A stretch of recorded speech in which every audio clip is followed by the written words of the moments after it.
நம்மளுடைய நாட்டில் கட்டட தொழில் நீங்கள் யார், உங்களுக்கு எதுக்கு நலவாரியம் தெரியணும் புரியாத அளவுக்கு சொன்னாங்க. அப்போ இந்த நலவாரியம் வந்து கேட்கும்போது இதெல்லாம் போராட்டம் பண்ணுறாங்க, இது பண்ணுறாங்க, அடிக்கிறாங்க, உதைக்கிறாங்க, பிடிச்சி ஜெயிலில் போடுறாங்க. அப்போ அவங்களுக்கு அரசாங்கத்துக்கு புரியல.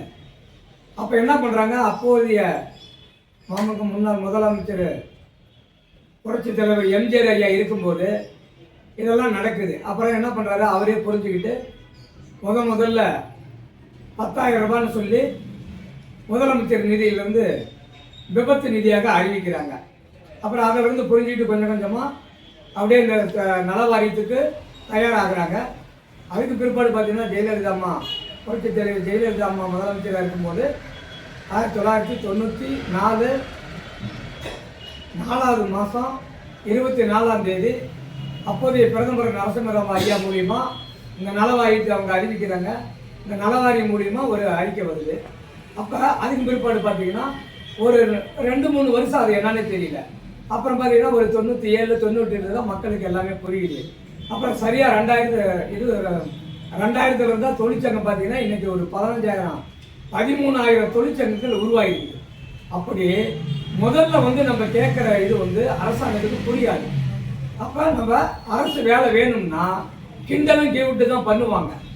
இப்படி பண்ணுறதாக அது வந்து நம்மளுடைய கோரிக்கை சரியாக இருந்தால் அரசுக்கும் அரசு அதிகாரிகளுக்கும் பெரிய பெரிய அதிகாரிகளுக்கெல்லாம் இதை புரிய வைக்கிறது நம்மளுடைய கடமை. 6000 ஆண்டுக்கு மேலே கட்டட தொழிலாளி உருவாக்கப்பட்டதுன்னு சொல்கிறாங்க.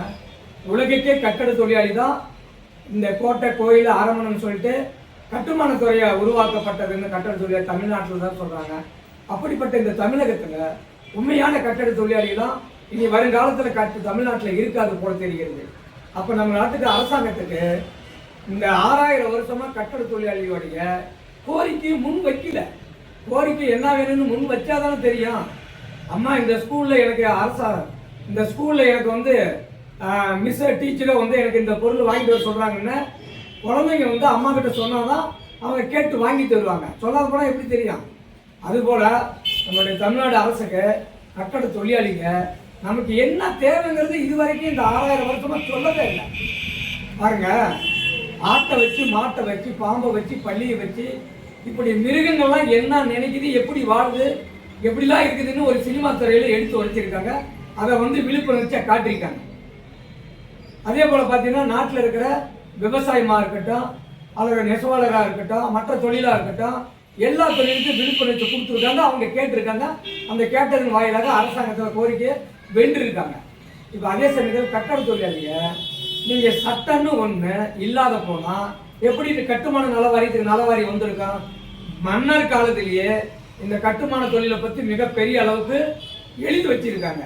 அதனுடைய அடிப்படையில் தான் இந்த கட்டடம் கட்டுறதுல அப்ரூவல் மூலியமாக நமக்கு 1% பணம் வந்து இன்னைக்கு கோடிக்கணக்கான ரூபா நலவாரியத்தில் பணம் வருது. அப்போ இந்த கட்டுமான தொழிலுக்கு நலவாரி ஒன்று வேணும்னு சொல்லி இதை புரிய வச்சது நம்மளுடைய கட்டட தொழிலாளி தான்.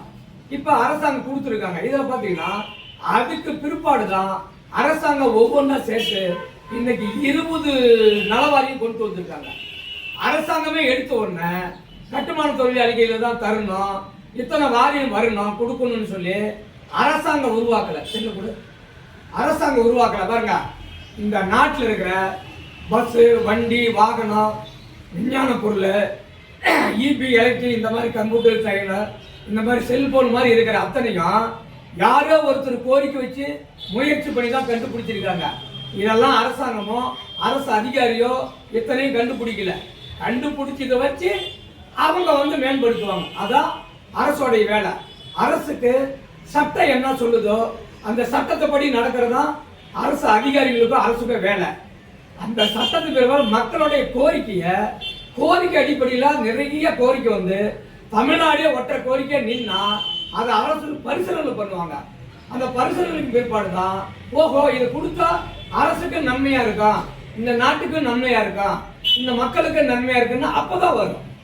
அப்படிப்பட்ட இந்த உலகத்துக்கே வழிகாட்டியா இருக்கக்கூடிய இந்த கட்டட தொழிலாளிகளுடைய இந்த கட்டுமான பணி கொஞ்சம் கொஞ்சமா இந்த நாட்டில் கட்டட தொழிலாளியே இல்லாத நிலைமை, தமிழகத்தில் கட்டட தொழிலாளியே சிற்பிகள் இல்லாத, இந்த தொழில் தயார் பண்ணவங்களே இல்லாத நிலைமை உருவாகுது.